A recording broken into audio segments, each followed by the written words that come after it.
जिसको समाज में और राष्ट्र में मूल्यों और आदर्शों की मर्यादाओं की चिंता न हो। और यह कार्य यह महाअनाड़ी गठबंधन कर रहा है। याद करिए, छत्रपति शिवाजी महाराज का संघर्ष भारत के स्वाभिमान और सम्मान का संघर्ष था। याद करिए, औरंगजेब की सत्ता को चुनौती देने के लिए छत्रपति शिवाजी महाराज आगरा गए थे। आगरा में हमारी सरकार ने वहां एक मुगल म्यूजियम बन रहा था। जब मैं मुख्यमंत्री बना, लोगों ने कहा इस म्यूजियम का नाम मुगल म्यूजियम है। मैंने कहा क्या इसमें होगा? कहा औरंगजेब से जुड़ी हुई स्मृतियां रहेंगी। मैंने कहा औरंगजेब से क्या संबंध है तुम लोगों का? क्या संबंध है? यह एक विदेशी आक्रांता था। हमारा संबंध छत्रपति शिवाजी महाराज से है। इस म्यूजियम का नामकरण छत्रपति शिवाजी महाराज की स्मृति में होना चाहिए। छत्रपति शिवाजी म्यूजियम होगा।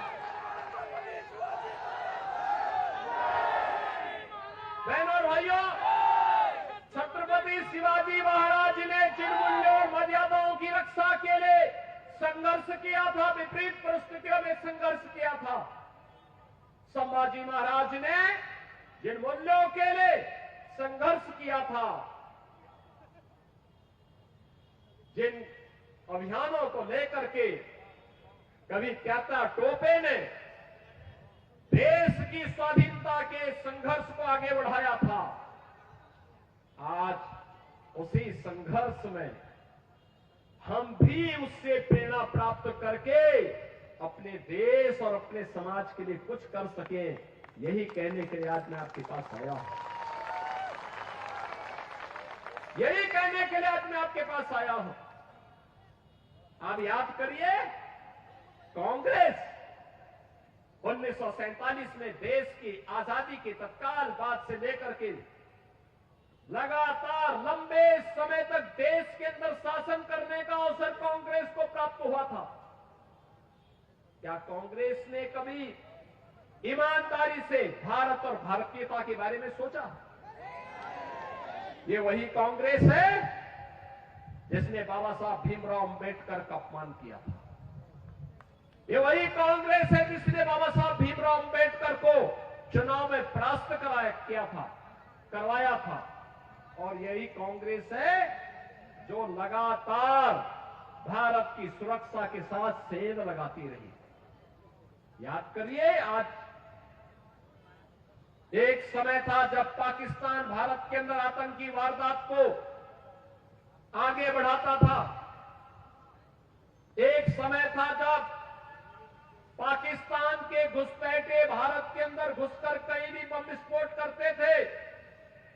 एक समय था जब चीन भारत की सीमाओं का अतिक्रमण करके भारत की सीमा में घुस जाता था।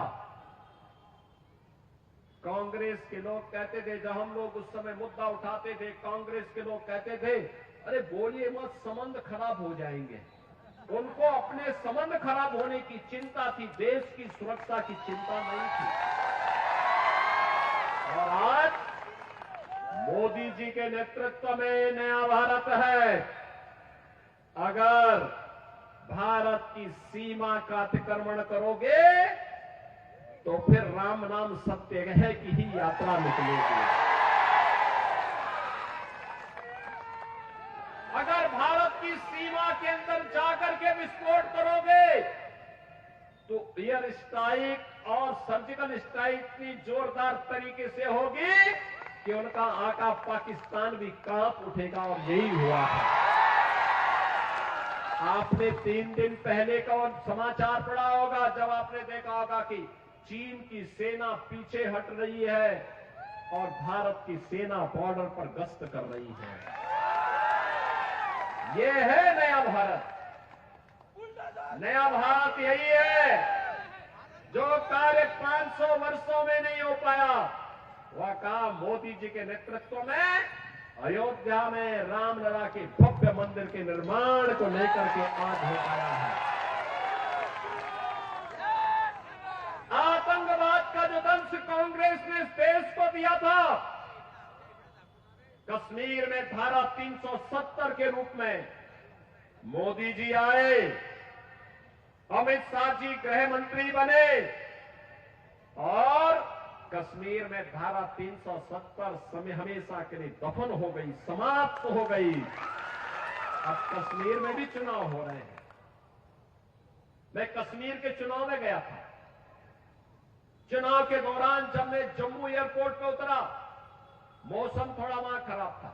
मैं एयरपोर्ट के अंदर गया, एक मौलवी मुझे मिले, वो मुझे बोले राम राम। मैं समझा नहीं, मैंने कहा पता नहीं किसको कह रहे हैं। फिर उसने कहा योगी जी राम राम। मैं उसकी तरफ देखा, मैंने कहा भाई ये तो मौलवी है और मुझे राम राम क्यों कह रहा है। तो वहां पे एक जवान था, मैंने कहा भाई ये मौलवी क्या मुझे कह रहा है। कहा हाँ। तो एयरपोर्ट के अधिकारी भौचक थे। मैंने कहा भी नहीं, भौचक मत हो रही है, आश्चर्यचकित मत होइए, ये धारा 370 हटने का इफेक्ट है। और बहनों और भाइयों, मैं आपसे यही कहने के लिए आया हूं, मैं आपसे यही कहने के लिए आया हूं, वासियों से मैं यही अपील करने के लिए आया हूं। ये जो चुनाव चल रहा है ना, ये चुनाव केवल सत्ता प्राप्त करने का मात्र चुनाव नहीं है।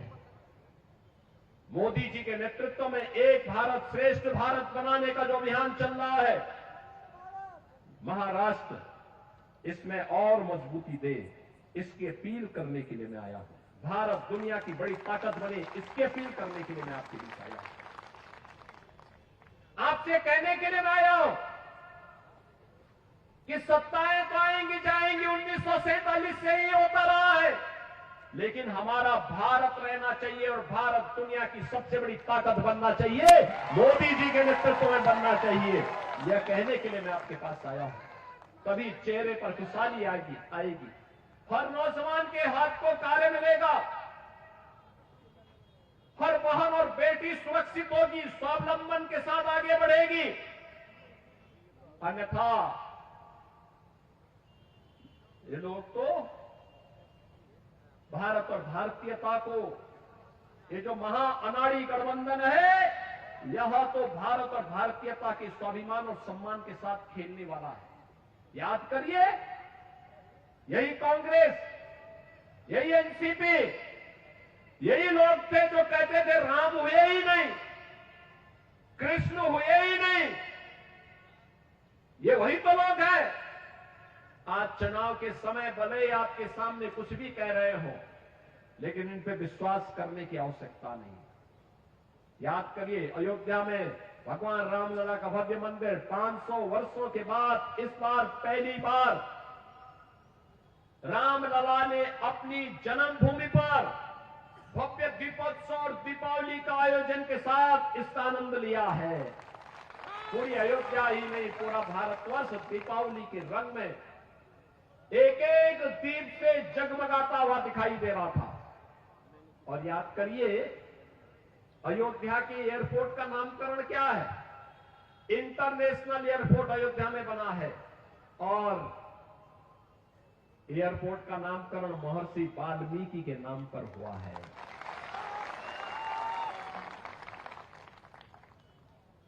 वहां पर यात्री विश्रामालय जितने बने हैं, इन यात्री विश्रामालयों का नामकरण निषाद राज के नाम पर हुआ है। निषाद राज, भगवान राम जब वन के लिए प्रस्थान कर रहे थे, बहनों और भाइयों, निषाद राज ने सबसे पहले प्रभु राम को अपने राज्य में शरण दी थी। कहा था कि आप हमारे राज्य में रहिए, आप यहाँ के राजा रहिए, मैं आपका सेवक के रूप में काम करूंगा। लेकिन भगवान राम ने कहा नहीं, मैं पिता की आज्ञा का पालन करने जा रहा हूं। हमारी मित्रता है, लेकिन मैं किसी राज्य में नहीं रहना, मुझे जंगल में रहना, वन में रहना है, क्योंकि शर्त वन में रहने की है और इसलिए वन में जा रहा हूं। उन्होंने कहा आप अयोध्या के बाहर कहीं भी रह सकते हैं। उन्होंने कहा नहीं, ये मेरे लिए उपयोग हो सकता है, लेकिन आने वाली पीढ़ी क्या कहेगी। और बहनों और भाइयों, मैं आपसे यही कहने के लिए आया हूं, प्रभु राम निषाद राज के साथ मित्रता तो निभाते हैं, लेकिन उनके राज्य में राज का सुख नहीं भोगते। उन्होंने सुग्रीव को सत्ता दिलाई, लेकिन सुग्रीव की सत्ता का सुख नहीं भोगा। उन्होंने विभीषण को रावण की लंका दी, लेकिन एक भी दिन राजमहल के अंदर नहीं गए। यह है प्रभु राम का त्याग, यह है भगवान राम का आदर्श। और आपसे यही कहने के लिए आया हूं, इसीलिए राम हम सबके रग रग में है, हमारी जवान पर है। उड़ते बैठते जागते सोते हंसते रोते एक नाम हम स्मरण करते हैं, वह नाम होता है राम का, वह नाम होता है जय श्री राम का। और इसीलिए बहनों और भाइयों, जब अयोध्या में रसोई बनाने की बात आएगी, रसोई का नाम जहां पे यात्रियों को शुद्ध सुस्वादु भोजन मिल सके, ये किसके नाम पे हो, तो तब ये नाम आया। यह नाम कोई और नहीं, माता सबरी के नाम पर होना चाहिए, क्योंकि वनवास कालखंड में भगवान राम के साथ किसी ने उन्हें बेर खिलाए थे, तो माता सबरी थी। माता सबरी के बेर आज भी लोग स्मरण करते हैं। हम सबके लिए आदर्श और श्रद्धा के पात्र बन गए। बहनों और भाइयों, याद करिए, मोदी जी के नेतृत्व में नया भारत मजबूती के साथ छत्रपति शिवाजी महाराज, बाबा साहब भीमराव अंबेडकर के आदर्शों को लेकर के आगे बढ़ रहा है। ये नया भारत न टिकता है, न झुकता है, न पीछे हटता है। ये नया भारत, भारत के 140 करोड़ लोगों की समृद्धि के लिए, उनकी सुरक्षा के लिए, उनकी खुशहाली के लिए पूरी प्रतिबद्धता के साथ कार्य कर रहा है। और महाराष्ट्र की भूमिका इसमें अत्यंत महत्वपूर्ण होने वाली है। और इसीलिए आप सबका आह्वान करने के लिए मैं आज यहां पे आपके बीच आया हूं। अयोध्या में जब प्रोग्राम किए, भव्य मंदिर में रामलला विराजमान हो रहे थे, तब प्रधानमंत्री मोदी जी ने एक बात कही थी। तब उन्होंने कहा था, तब उन्होंने एक ही बात कही थी, ये तो शुरुआत है, शुरुआत। केवल अयोध्या ही नहीं, अब तो हम काशी और मथुरा की तरफ भी बढ़ चुके हैं। और मैं आपसे कहने के लिए आया हूं, यही कहने के लिए आया हूं कि बहनों और भाइयों, छत्रपति शिवाजी महाराज ने, छत्रपति शिवाजी महाराज ने जिस दुष्ट अफजल को मार गिराया था, उसके नाम पर औरंगाबाद का नाम होना, याद करना, इसको हटना ही चाहिए। संभाजी नगर के रूप में उसको पहचान मिलनी ही चाहिए। छत्रपति शिवाजी महाराज का संघर्ष हो या संभाजी महाराज का, हमें नई प्रेरणा देता है। और छत्रपति शिवाजी महाराज हम सबको एकजुट करके लेके गए थे, हर भारतवासी को अपने साथ जोड़े थे, अपने सेना का हिस्सा बनाए थे। छत्रपति शिवाजी महाराज जिस एकजुटता का प्रदर्शन करके हिंदवी साम्राज्य की स्थापना किए थे, आज उसी का आह्वान करने के लिए, उन्हीं से प्रेरणा लेकर के मैं बार बार आपसे कहता हूं कि बंटिए मत। उन्हीं से प्रेरणा ग्रहण करके मैं आपसे कहता हूं, बंटिए मत। क्योंकि जब भी बटे थे तो कटे थे।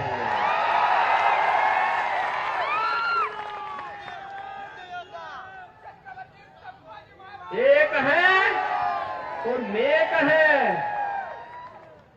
एक है तो सेफ है, और बटे थे तो कटे थे।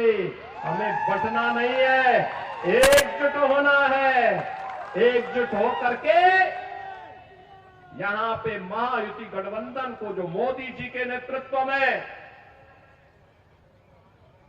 आज पूरे देश के अंदर कार्य कर रहा है एनडीए के रूप में,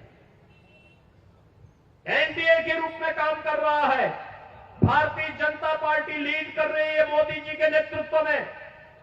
ऐसे ही महाराष्ट्र के अंदर ये महाअनाड़ी गठबंधन को हराना है और भारतीय जनता पार्टी के नेतृत्व में महायुति गठबंधन को, एनडीए के प्रत्याशियों को विजयी बनाना है।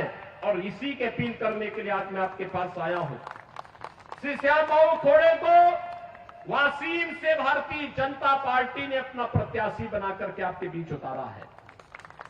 श्रीमती भावना ताई गौली को रिसोर्ट से, मालेगांव से प्रत्याशी बनाया गया है।